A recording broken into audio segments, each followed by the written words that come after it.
Karena itulah luar biasa godaan iblis ini. Maka di Quran surat Fatir ayat 6, Allah mengingatkan kita semua, inna syaitana lakum aduwwun fattakhizuhu aduwan. Setan itu adalah musuh kalian. Jadi harus kita yakinkan itu musuh. Dan tetapkanlah dia menjadi musuh selama-lamanya. Jadi maksudnya gini, jangan pernah berpikir, piraku iblis tiba heula nepi ka ayeuna ngan gawena teh ngan ngajak kana maksiat wae. Siapa tahu meureun iblis punya pikiran yang baik, enggak ada. Enggak ada sampai kiamat yang namanya iblis itu pasti mengajak ketidakbenaran. Jadikan dia menjadi musuh, menjadi lawan kita itu ya.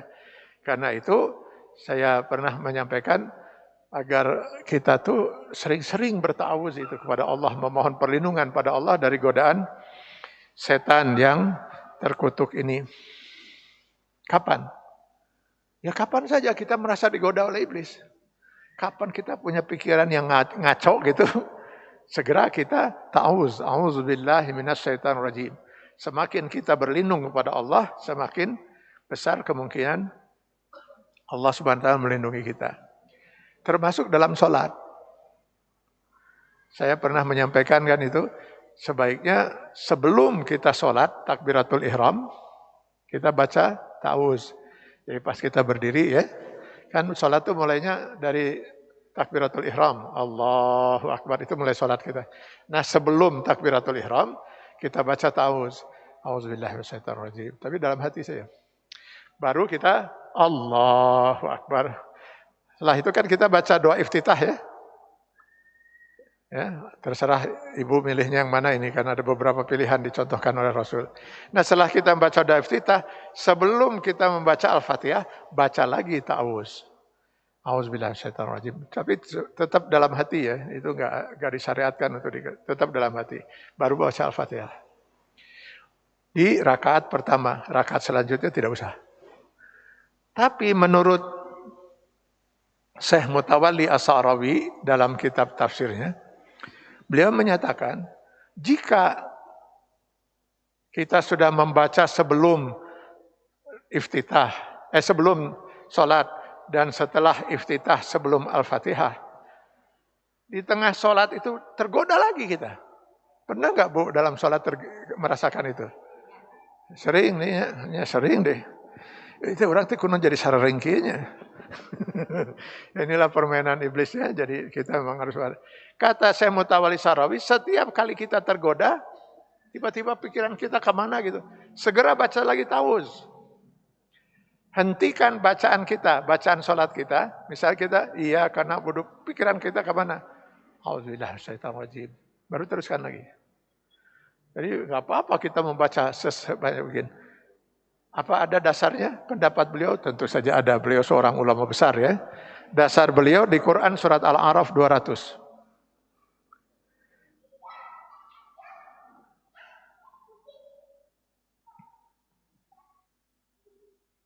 Wa imma yanzaghannaka minas syaitan nazghun. Kapan saja setan menggoda kamu ya dengan satu godaan, fasta'iz billah, maka memohon perlindunganlah kepada Allah. Kapan saja, kapan saja. Jadi di setiap kita merasa iblis menggoda kita di luar sholat maupun di kala sholat, kita segera membaca ta'awuz. Sekarang mungkinkah kita menang menghadapi iblis? Sebenarnya pertanyaannya begini, lebih kuat mana sih iblis, setan dengan kita? Ya? Kuat mana?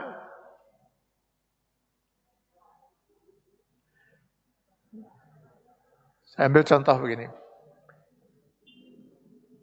Ada 2 anak SD kelas 2. Jadi umurnya sama-sama 8 tahun. Berkelahi. Siapa yang menang? Ya yang kuat. Ternyata si A lebih kuat dari B. Sehingga membuat si B itu kalah. Lalu si B pulang menangis. Ditanya oleh ayahnya, kenapa kamu nangis? Dipukul oleh si A. Lalu si ayahnya kemudian mengatakan, tunjukkan mana si A. Dipegang tangan si B itu, anaknya itu. Tunjukkan. Apa yang akan terjadi dengan si A, Pak? Ketika dia melihat lawannya tadi yang berhasil dia pukul itu, di sebelahnya sekarang ada orang gede bapaknya itu.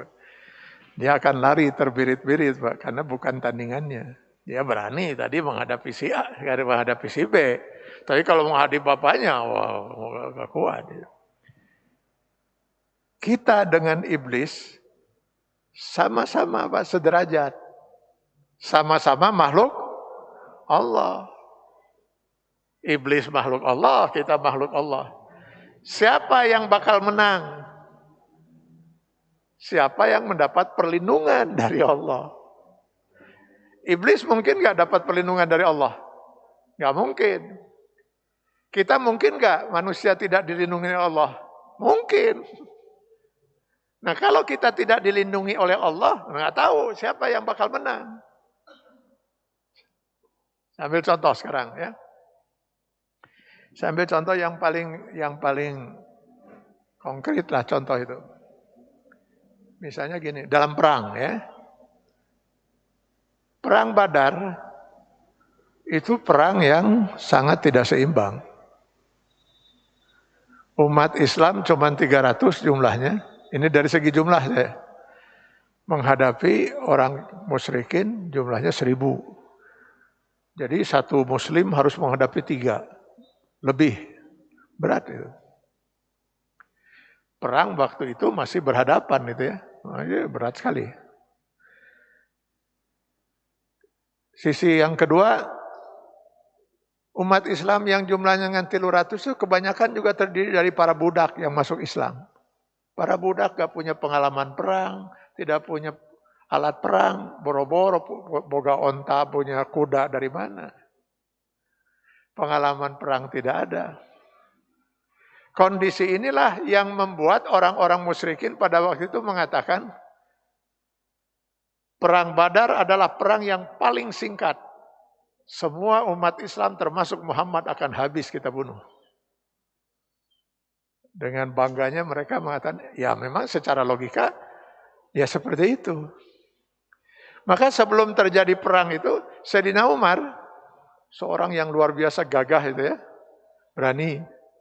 Dia sampai mengatakan, kalau bukan karena keyakinan kita pasti dilindungi oleh Allah, siapa yang berani maju ke medan perang? Konyol ini katanya menghadapi kekuatan seperti itu. Gak masuk akal. Tapi karena kita yakin Allah bersama kita, kita bakal menang. Rasul pun menyatakan jaminan itu. Di luar dugaan orang musyrikin kaget. Mereka bisa kalah. Kumaha itu. Ya kan itu? Allah yang melindungi. Selesai Pak. Pasti kita menang. Perang Uhud sama. Jumlah umat Islam cuma 700. Orang musyrikin 3000. Tetap menang. Pak. Tapi ketika kemenangan sudah berhasil, lalu ada sebagian umat Islam, para pemanah di Bukit Romah itu melihat orang musyrikin sudah meninggalkan medan perang dan meninggalkan harta pampasan perang itu. Mereka takut kalau seperti di perang Badar kebagian, turun mereka. Dan ini melanggar instruksi Rasul. Rasul sudah berpesan, tidak ada yang meninggalkan posisi sebelum instruksi dari saya. Mereka nggak peduli. Nah, dengan dia tidak mengikuti instruksi Rasul, mereka masih punya hak untuk dibela oleh Allah tidak? Tidak, Pak. Maka kata Allah, silakan sekarang. Allah tidak lagi dalam posisi membela. Khalid bin Walid, panglima perang yang waktu itu masih kafir itu, memimpin perang Uhud di posisi panglimanya orang-orang kafir. Melihat umat Islam seperti itu, dia memerintahkan untuk balik menyerang. 70 sahabat gugur. Rasul sendiri berdarah-darah, bahkan sempat pingsan kena salah satu pedang orang musyrikin itu. Sehingga pecahan helm beliau sempat nembus ke pelipisnya. Kenapa? umat Islam bisa kalah? Tidak dibela oleh Allah. Kenapa tidak dibela oleh Allah? Tidak ada hak untuk dibela, sudah melanggar aturan Allah lewat Rasulnya. Jangan pernah kita berharap Allah akan membela kita kalau kita tidak berada di jalan Allah dan mentaati aturan Allah. Seorang Muslim membaca auzubillah 1000 kali, tapi kalau hidup dia tidak sesuai dengan aturan Allah, nggak mungkin ada gunanya, Pak. Nggak mungkin ada gunanya sama sekali.